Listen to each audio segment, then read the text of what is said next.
Yeah, we were hanging out July 3rd. Happy Independence Day tomorrow, 4th of July. Let's go, St. George. Hopefully you get out to the pancake breakfast. Maybe you take in a parade. And then, maybe get down to the park. I know Town Square downtown, they've got, I saw them setting up with a bunch of, rides and different things going on. I think there's a cornhole contest down in Town Square this weekend. Paulie, should we go win that dang thing? If you got me, you got no chance. Yeah. You got to give everyone you got to give us a handicap because I'm going to struggle. Yeah, maybe Patrick will be my partner. Managing partner, Black Desert. We promised he was coming on the show, and we have delivered. We had the big news last week that Black Desert is bringing the PGA Tour back to the great state of Utah. And good morning, Patrick. How are you, buddy? Morning. I'm awesome. How are you, Devin? Monday morning. And for folks that maybe missed it, behind the scenes, tell everybody a little bit about how rewarding it was to have that press conference and make it official. I know, the word had kind of got out. There was some rumors floating around town, but all those rumors were put to rest on Friday. Why don't we just make them stop? Yeah. That's the best way to do it. Let's hold a press conference and make it official. People were not believing me. I was in Bandon Dunes, and I had told a couple guys I didn't think it could hurt. I was out of the state, and I was like, hey, the rumor is this Friday we're going to have an announcement. And they didn't believe me. A lot of people are like, no, a little old St. George, Utah, how are they getting a PGA Tour event? But yet you made this happen. Yeah, we had a number of people come into the press conference. They said, just so I can laugh at you when we find out this thing is a Corn Ferry or whatever event it is, but not a PGA FedEx Cup event. So that's why you heard Tyler Dennis, the president of the PGA, and Governor Cox repeatedly say, no, this is real. It's happening. Yeah. Behind the scenes, what's it been like to get to the point where we finally made it official to the public on Friday? Well, it went really fast, actually. I don't know. We had a little bit of luck. We had the fact that Tom Weiskopf saved his best for last. We had several conversations, of course, with the PGA early on just over the phone. But it wasn't more than a couple of weeks of conversations. That's about it before Steve Winsloff, that's in charge of all course design for the PGA Tour and approving them. He was out. We walked 6 hours across the golf course. He's kind of the last man before they give a thumbs up. And he got down to the end and he said, Patrick, we have some spectacular golf courses on the PGA Tour, of course. We have some epic holes, but nothing will pop on national television like this course is gonna pop. Yeah, so it was fun. You got Snow Canyon State Park. You got Pine Valley in the background. Plus you have the lava flowing through the course. We played the course yesterday. It was the first time I'd played the new holes. I mean, another tip of the cap to Tom Weiskopf and his team. I mean, last course that Tom designed, I know the architect was, I know you had the Sunday leading up to the final round of the Masters. You guys had that feature. Like, this is exciting for Black Desert. It's exciting for St. George, exciting for the state of Utah. I mean, to get the governor and Tyler Dennis and all these people to come to the press conference. You had, the mayors of Ivins and Santa Clara and all these integral people that have, you had the Gil Almquist there. You had all the Rotary, all the Greater Zion folks. I mean, it's just been a collaborative effort to get this all done. But I'm wondering about the golf course. What was his response? Like, how is it difficult enough that these guys won't do what they did at the Rocket Mortgage and shoot 24 under on this course, because these guys are so good nowadays? Yeah, I think it's you're not going to see them. You're not going to see the players break any records or anything on the course. But I think it'll be entertaining golf. I think they'll get some good scores. It's a second shot course, so I think you'll see them play it a little bit safer than they do on other courses, because you're teeing it back up again if you hit a bad shot. Right, with the lava. Yeah, forgiving, wide enough in the fairways, but if you're off a little bit, if you see a ball in the trees that say Torrey Pines, that's in the lava at Black Desert, and that's a 2-stroke penalty. So you're going to see some mistakes. Even the greatest do miss it. It's a game of minimizing your misses, really. Will you have to lengthen the course a little bit? Will you add a couple more tees just to make it a little bit more difficult? I know from the tips it plays over 7,200 yards, about similar yardage that they played where Ricky Fowler just won yesterday out there in Detroit, Michigan. That's right. Average tour length is 7,200. As it sits right now, we're 7,288. Steve Winsloff, the only thing that he really requested was to split a large bunker in two so that we could get the gallery through a certain area, and also to give another tee box on the back of 18 that gives an angle to go for it. But since he's been here, we have looked at 4 new tee boxes to lengthen it to about 7,400 yards. And Steve Winsloff and Bo Ream will be back out on July 17th to walk the course again and look at, inside the ropes, outside the ropes, and get everything started, get it going. We have in production that's also been out. They've got renderings of all the grandstands and the TV towers and all of that. We're good to go on getting that stuff being put into place. We're even thinking about creating permanent structures because we've got 2 events and we're looking at, spoiler alert, 2 more big events. And so we'd be constantly taking them down and putting them back up. So we might just create permanent structures for on a couple holes. Yeah, on a couple holes. And just leave them there. Yep. I love that. I love that. Playing the course yesterday, I did wonder, you have the fairways, which are fairly wide, right? You've got some room out there off the tee shot. Like you said, it's a second shot course. But the rough, there's not going to be a lot of room to split the rough with the lava on certain holes. So there'll be some holes where it'll be tight as far as the galleries and how much room they have on certain holes. So you do have to take advantage of the holes where you do have more room, I would surmise. Yeah, and because the fairways are so wide, we're able to move the ropes inside into the bent grass and be able to widen some areas for the gallery to walk because the players have plenty of room out there on most of those holes. Yeah, especially the best players in the world. We have no idea who we're going to get here. We don't know if we'll get a couple players in the top 10. We would love to think that we would get a Tony Finau to this tournament, right, Patrick? Because Stay tuned. He's number 9 in the FedEx Cup rankings right now, and he's a Utah native and all that. Yeah, I can't obviously speak for Tony, but there's enough rumblings out there that Tony wants to take a little ownership of this tournament that's inside his state. Yeah, that I think you'll see him. Get really involved, and also, certainly not making promises here. This is a big one, but we just hired TGR to design our golf course up at Marcella. So we'll be putting a little pressure on Tiger because I think we wrote in the largest check he's ever gotten to design a golf course. So that's up in Park City. It's up in Park City, yeah. So that'll be a killer course as well. Yeah, I've heard a little bit about that, and obviously Tiger just did the course out at Payne Valley, and he's starting to get. I saw he did a mini a putting course in Arizona the other day too that they just opened up. He's got one of those in Jupiter, Florida too. Yeah, Get out there in a couple weeks.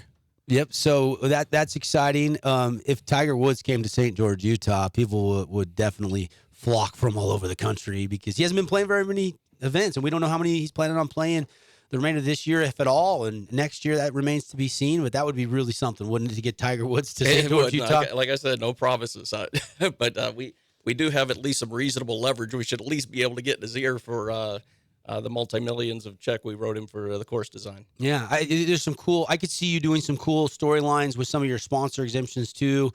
I know you're going to have a few of those, and you'll have some say. I don't know exactly on the back end how the sponsor exemption works. We touched on it a little bit. You can't talk a lot about that and say any names, but we've got enough golfers, up-and-comers, and legends in the state of Utah that I would think that there would be some pretty cool storylines tied to this with the sponsor exemptions.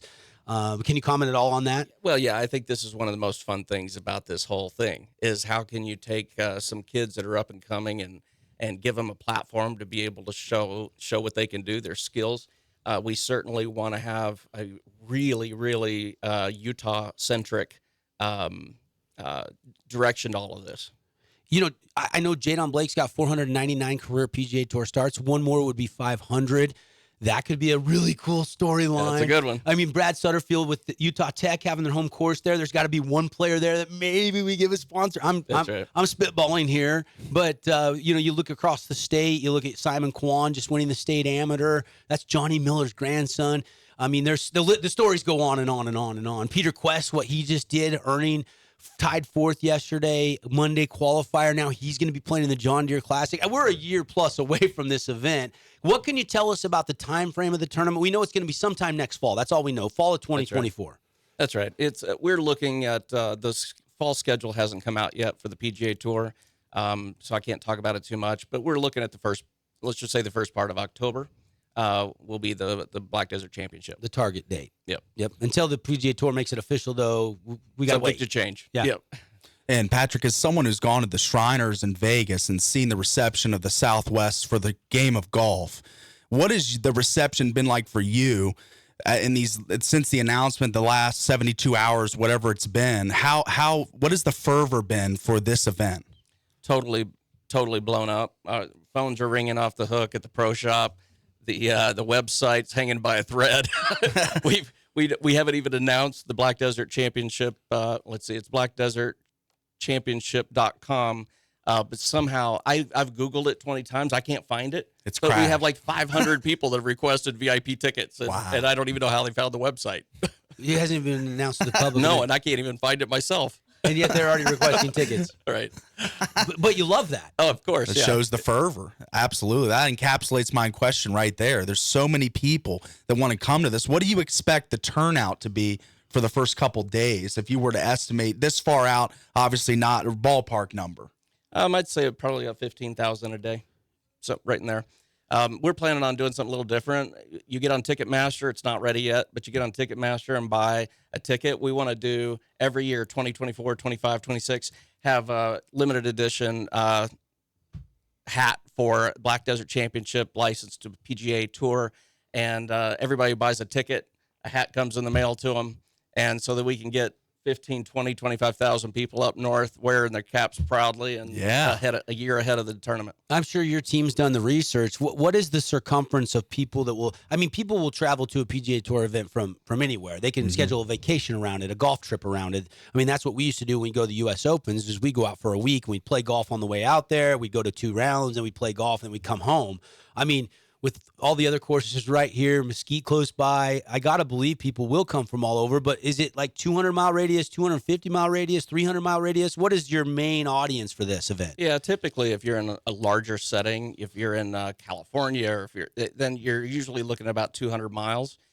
We think that that's going to expand a little bit because you've got Zion National Park and Snow. I mean, you're making a family vacation out of it. That's really what we are going to hitch our wagon to. Is this is the event that you come to and bring the whole family, and there's something for everybody because the resort is so large and it's so diverse in its amenities.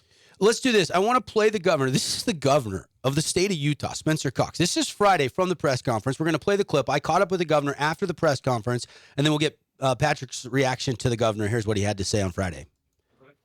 Governor Cox with me here after the big announcement, PGA Tour coming to Black Desert 2024. Governor, I want to ask you about your handicap, but I also want to ask you about how exciting this is for the state of Utah. Yeah, look, I could not be more excited. The last time we had a PGA or LPGA Tour event here in Utah, before I was born. So literally my entire life we've dreamed about this happening, and now both of them are happening within the span of a year. It's really phenomenal. My handicap is very high. Terrible golfer, but I love it, and I can't believe we're doing this. It's so exciting. Have you got a chance to play the course yet? I played 9 holes here before it was finished. Got to see the other 9 holes. Haven't played them all yet. But I can tell you it was incredibly challenging and just breathtaking. Every time you turn a corner, you think it can't get better, and somehow it does. It's phenomenal. I hope everybody gets a chance to come and check it out. There's a lot of reasons to be excited about this announcement, but what are a couple that really come to mind? Why are you so excited about this for our great state? Well, again, most excited because it puts Utah back on the golf map, which really matters. But the halo effect from this is going to be phenomenal. This will pop off the screen. When people see the backdrop here, when people see this place, people are going to want to come from all over the world to visit and see what this is all about. Governor, thanks for your time. Thanks for being here. Thank you. What goes through your mind when you hear the governor talk about, this event and what it could mean to the state of Utah? It's awesome. I mean, what Black Desert is, and always has been from the beginning, is to build a platform to do great things for the community and the state, and that's what we're committed to. I think that the PGA and LPGA Tour really felt that was sincere and wanted to be part of it as well. I loved it was also really rewarding when the governor said, I worked for 20 years to make this happen, and turns out I didn't have to do anything. That's true. That was during the actual press conference. Yeah. Yeah. He's had board meetings and sitting around trying to figure out how do we get Black Desert's got that under control. And then he didn't have to do anything. You guys did it all. I'm so excited. I know golf fans are super excited. Obviously, so many questions about who will play, when it'll exactly be, what will ticket prices be. There's so many questions that will all be answered in the coming days. What's the number one question people are asking you over the weekend stemming out of this big announcement? Number one question is when. Yeah, just win. Yeah, they just want to circle the calendar. Fall of 2024. Yeah. Late September, early October. We know that's the parameter, right? That's right. I just want to add that one of the other, in addition to the family commitment on the PGA Tour and LPGA, what everyone's going to see is a fierce determination to elevate the women's golf. And one thing that I found going through this is that the women just aren't, the red carpet isn't rolled out the same as the men. and we're going to blow their minds. We were committed to the women, feeling like this is the number one spot for them, or stop for them to come to and get the red carpet rolled out. Yeah, I mean, I was talking with a lot of the players at the Epson Tour event. I got to play a pro-am with Gabby Ruffles, who, by the way, just played in the U.S. Women's Open and made the cut and finished tied 24th. She's the leader on the Epson Tour, and she was saying that there's not a stop on the Epson Tour like Southern Utah, and I got to believe that you guys can continue that trend forward. More grandstands, more access, bigger purses. I mean, all of that included, correct? Is that what you're alluding to? Well, that's correct. And we have an Epson Tour coming up September 4th to the 7th up at Soldier Hollow. And we launched that inaugural with the highest purse that's ever been done. And we're anticipating trying to make it work to where we get the LPGA, the tour card carriers, one of the largest purses they've ever seen. Oh, bigger than a major or in line with a major? Yeah, stay tuned. Yeah, stay tuned. And the LPGA event is going to be when? It'll be 25. Okay. It'll be the first week of May in 25. So here we go. Epson Tour event up at Soldier Hollow this fall. What is that, a month away? When is that, September? September, first week of September. First week of September. Black Desert is the title sponsorship of that, even though it's not at your course. That's right. What was the marketing strategy behind that? Yeah. So when we were approached to do an Epson Tour, and I was asked if we wanted to do the title sponsor and all that, we said yes.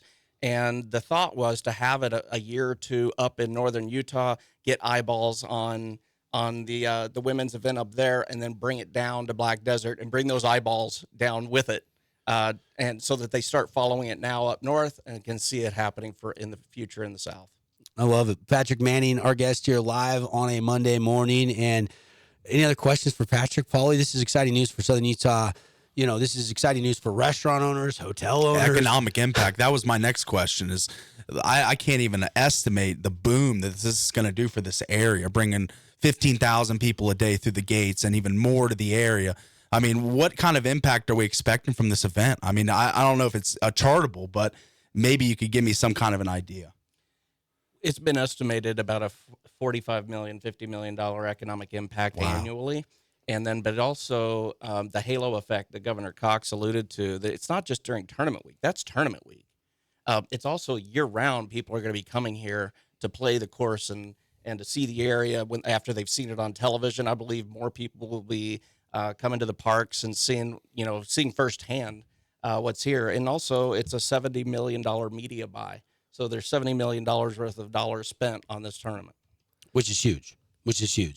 Patrick, great work. You and your team, incredible to move this quickly to get the course done. I know there's so much infrastructure still. I mean, yesterday, just being out there, I mean, I can see the resort center coming to life.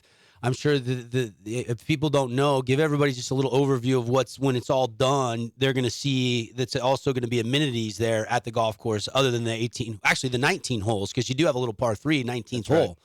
Yeah, well, it'll, like I've said many times, it'll be the largest resort in the state by a mile. Like 4 or 5 times bigger. And we have the water park, which, by the way, uses less water than if we had put quarter-acre lots on it. So we're being really, really aggressive with our water conservation and energy conservation measures. That's led to the largest renewable energy funding in the history of the world, beat it by $50 million. So our commitment is very strong there. But over 3,000 rooms. We have a convention center, of course, clubhouses, and there will be 15 restaurants just in the Ivans portion, so there will be probably 25 restaurants on site, lots of shopping, which we haven't seen a lot of in St. George. And then we're also in design on a large concert venue that can also swing and become basketball facility, and that would be indoor-outdoor because a hotel would wrap around it and the roof would be retractable. So it's an indoor-outdoor concert venue, and basketball venue. Anyway, a lot of fun stuff. Yeah, stay tuned. That should prime the pump. That should get you excited, Southern Utah. Bigger bands coming to town. You know, to drive to Vegas to see your favorite artist. Maybe even, hosting some sporting events there. Obviously, the future a little bit unknown, but the excitement for what it could be and what it could lead to as far as event-wise. That 15,000, 20,000. How many seats are you gunning for in that outdoor-indoor combo arena? We're getting some third-party feasibility studies going, but we're looking at somewhere between 10 and 15,000 seats. Which is the biggest venue in Southern Utah. I mean, Greater Zion Stadium only holds, seating-wise, with the suites and everything, I think a little over 10,000, maybe close to 11,000 total all in. and that's the football stadium on campus. So that would be the biggest venue to host an event in Southern Utah. Well, that's one of the things we're also committed to is if we're going to do something, make it the biggest and the best. I believe that's one thing I can attest that I've seen you do over and over and over. You keep amazing us. Exciting news. Black Desert getting not only a LPGA event is announced about a month ago, the announcement on Friday, a PGA Tour event. And it's not 2025, it's 2024. Lots to do between now and then, I'm sure, for you and your team. Yeah, a lot of heavy lift. Yep. Keep up the good work. And as always, thanks for dropping by the show. And we'll be in touch. Probably a lot more to talk about once we get down the road a little further. Yep. Thanks, guys. All right. Patrick Manning, managing partner, Black Desert Resort. If you haven't played it, you can play it. It's kind of a semi-private course, but they are allowing local play right now.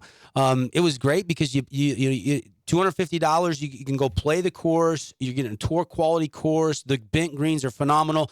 Food, beverages, everything included. You want a breakfast burrito? Grab one. You want a hamburger at the turn? Grab one. You want some street tacos? You can grab them. They do bag tags for you with your name on them. It's definitely an experience. So go check it out.